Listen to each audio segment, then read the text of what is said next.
Welcome back to Stay Ahead. If you have been following the Audit Ready series, you already know how to audit cloud IAM, network controls, and misconfigurations from Stage 6. Today we are moving into Stage 7, and this one is big: cryptography and PKI. This is one of the most misunderstood domains in the entire audit world, and also one of the most critical. Every ISO 27001 audit, every SOC2 report, every PCI DSS assessment, and every banking engagement comes back to the same question: is data actually protected the way the organization claims it is? By the end of this video, you'll be able to walk into an audit and confidently evaluate encryption, hashing, TLS configurations, certificate lifecycles, and key management like a real expert auditor, not someone just reciting definitions. This stage is proudly sponsored by Audity.site, the AI-powered GRC automation platform that's helping auditors and compliance teams move from spreadsheets to continuous evidence-backed audit readiness. More on that at the end. Let's get into it.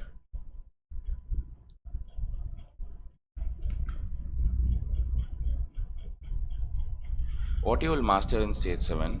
Here's what we are covering today: 6 core concepts: encryption at rest and in transit, symmetric versus asymmetric encryption, TLS and SSL, PKI governance, and the full key management lifecycle. But we are not stopping at theory. I'm going to walk you through a real world bank audit finding on TLS misconfiguration, a hospital audit scenario involving weak password hashing, and a fintech use case on cloud key management using AWS KMS. So grab a notebook. By the time we are done, you'll have the vocabulary, audit angle, and the actual findings and recommendations language that you can use in real engagement.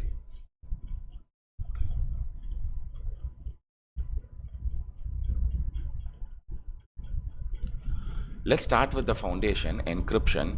There are really two states data can be in, and the auditors need to think about both separately. Encryption at rest means data sitting on a disk in a database or in a backup is encrypted. So if someone gets physical or raw access to that storage, they can't read it without the key.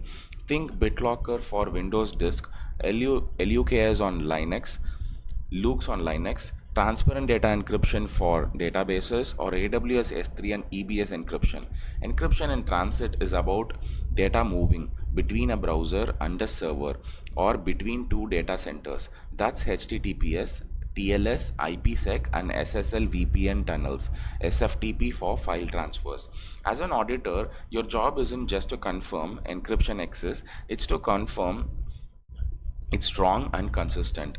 Ask, is the strongest approved algorithm in use, like AES 256? Are legacy algorithms like DES or RC4 disabled?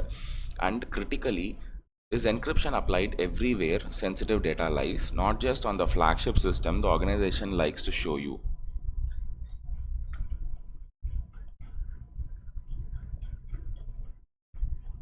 Symmetric versus asymmetric encryption. And this trips up a lot of people preparing for auditor interviews, so pay attention here. Symmetric encryption uses one shared key to both encrypt and decrypt. It's fast, so it's used for bulk data, disk encryption, data encryption, large file transfers. The algorithm you'll see everywhere is AES at 128, 192, or 256 bit.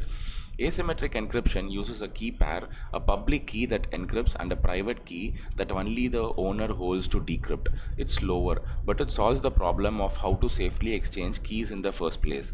This is what powers digital certificates, digital signatures, and key exchange using algorithms like RSA at 2048 bit or higher and ECC.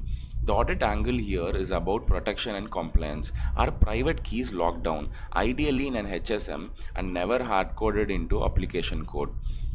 And are key lengths actually meeting current standards? A 1024-bit RSA key, for example, is no longer considered acceptable.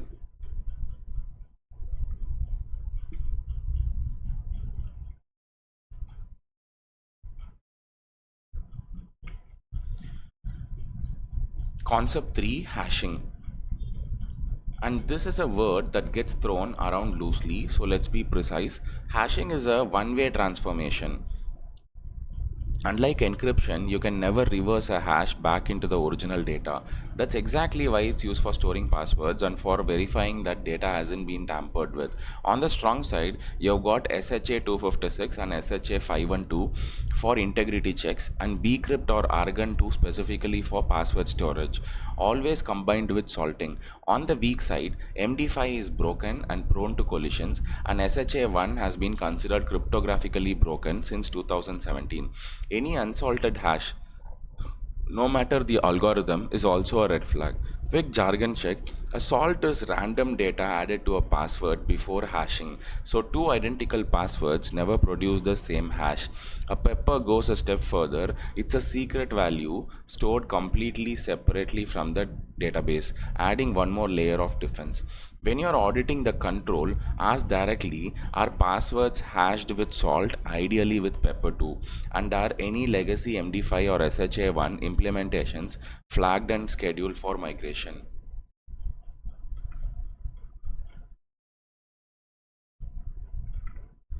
Concept 4: TLS or SSL. Transport Layer Security (TLS) is the protocol securing web and network traffic today. It replaced the obsolete SSL Secure Socket Layer. Here's the version landscape you need memorized. SSL 2.0 and 3.0 are obsolete with critical known flaws. TLS 1.0 and 1.1 are deprecated and should be disabled wherever you find them. TLS 1.2 is the current secure baseline, and TLS 1.3 is best practice today. Two pieces of jargon you must be fluent in. A cipher suite is the combination of algorithms negotiated for key exchange, bulk encryption, and integrity. Something like ECDHE-RSA-AES-256-GCM-SHA-384. Weak suites using RC4 or export grade or null encryption can undermine an otherwise current TLS version. And certificate validity means every certificate has an issue date. An expiry date is bound to be a specific domain and must chain back to a trusted certificate authority. Your audit angle: run an actual TLS scan, tools like testssl.sh or Qualys SSL Labs, and confirm insecure versions and ciphers are disabled and that certificates have at least 30 days of validity remaining.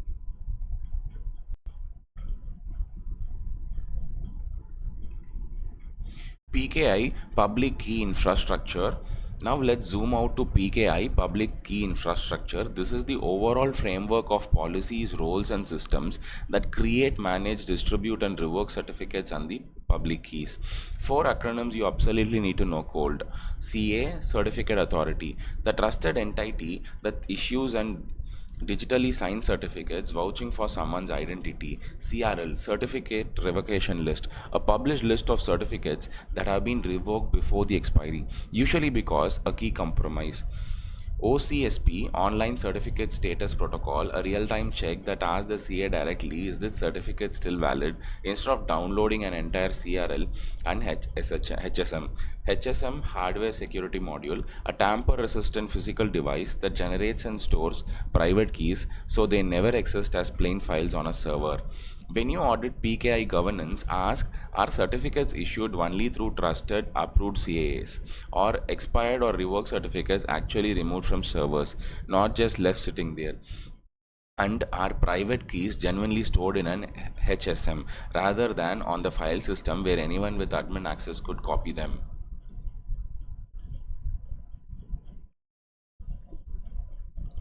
Concept 6: Key Management Lifecycle. Every cryptographic key has a life cycle, and a weakness at any single stage can undermine the entire control, no matter how strong the algorithm is. It starts with generation. Keys should be created using a certified random source, ideally a FIPS 142 or 143 validated module with sufficient key length.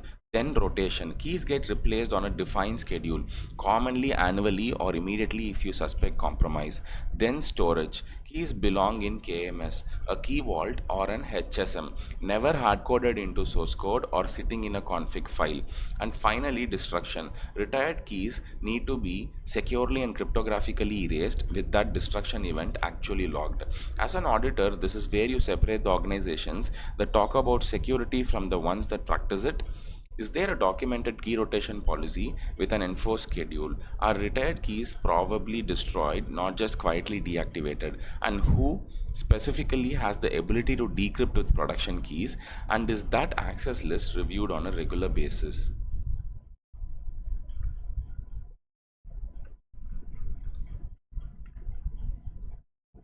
Real world example, bank TLS misconfiguration. Let's make this real. Here's a scenario straight out of a banking audit. You're auditing a bank's online banking portal and you run a TLS configuration scan against the public facing login page. The scan comes back with three problems. TLS 1.0 is still enabled, weak cipher suits are allowed, and this is the urgent one. The certificate expires in just 10 days.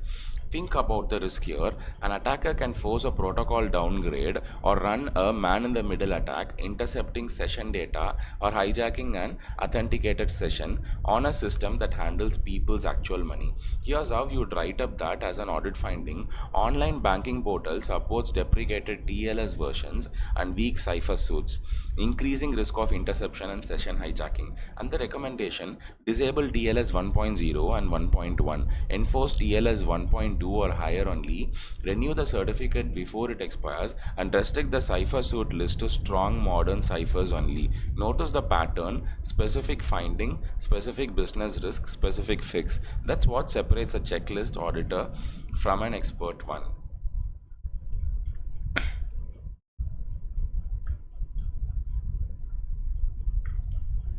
Audit scenario, hospital weak password hashing. Second scenario, you're auditing a hospital's patient management system and you request evidence of how user passwords are actually stored. What you find isn't good. Passwords are hashed using SHA-1 with no salt applied and no pepper or secondary secret at all.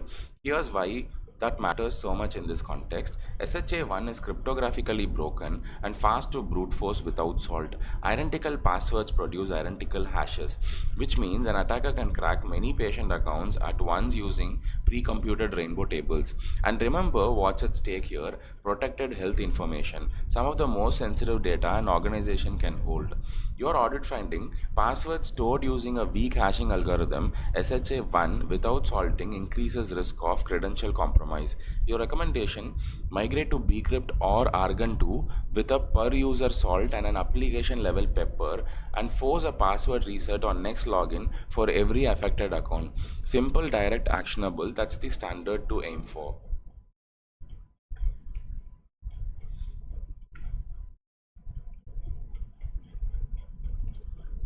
Use case: fintech cloud key management, AWS KMS. Last scenario, and this one's especially relevant if you're moving into cloud focused audit work. A fintech company tells you confidently, our keys are securely managed. You don't take that at face value, you verify it by reviewing their AWS KMS configuration and access logs directly. Here's what the evidence actually shows: there's no automatic key rotation policy configured. Developers have the ability to decrypt production keys directly, and keys are stored in plain text inside configuration files. The risk is serious. If a developer's laptop is compromised or a config repository leaks, an attacker can decrypt customer financial data directly, completely bypassing every other control the platform relies on. The finding: lack of key rotation and improper key storage practices expose sensitive financial data to unauthorized access. The recommendation: enforce automation key rotation inside KMS, restrict decrypt permissions to least privileged services roles only, and store keys exclusively inside KMS or a key vault, never in code and never in configuration files.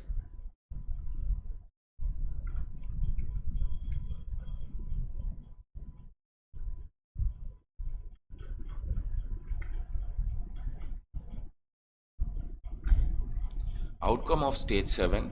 Let's recap what you have built today. You can now confidently audit encryption controls both at rest and in transit. You can evaluate TLS and SSL configurations and cipher suits. You understand certificate lifecycle management and full key management lifecycle: generate, rotate, store, destroy. You know how to assess hashing mechanisms for passwords and integrity, and you understand PKI governance across CA, CRL, OCSP, and HSM. Most importantly, you can now translate cryptographic jargon and misconfigurations into clear evidence backed audit findings with recommendations someone can actually act on. That's the real skill, not memorizing acronyms, but knowing what to do with them in front of a client.